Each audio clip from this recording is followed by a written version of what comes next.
Your cold eyes, open your veins, going down in flames. What's good, world? It's Ray Polanco Jr. and today we're getting a look at the Air Max 270 Dusty Cactus that releases on March 22nd, so you can wear them just in time for Air Max Day on March 26th. Not only is this colorway inspired by the OG release of the Nike Air Max 93, but so is the silhouette.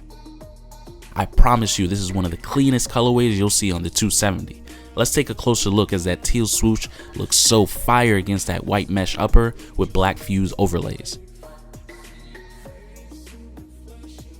You can also see my favorite detail of the shoe, the second layer of the heather black mesh peeking from under the white. It creates a really great contrast for the overall upper. Before we get into further detail, is this shoe an instant cop? I want to hear your thoughts down below in the comments.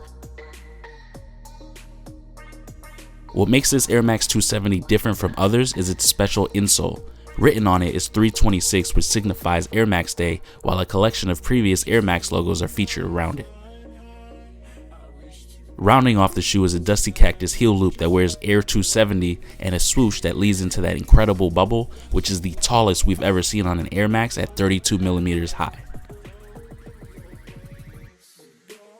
Usually we're used to Nike designing performance, but that's not the case here with the Air Max 270. This is the first lifestyle intended silhouette from the family of Air Max, and whether you check Twitter or Instagram, a lot of people have a lot of great things to say about this shoe. After trying them on, I can definitely say they're comfortable and they look good on foot. I would probably recommend going a size down just because that engineered mesh will stretch out a little bit. The Nike Air Max 270 Dusty Cactus will retail for $150 and releases on March 22nd. Drop your opinions down below in the comments section and I'll join in. Don't forget to hit the thumbs up and the subscribe button. It's Ray Polanco Jr. Peace.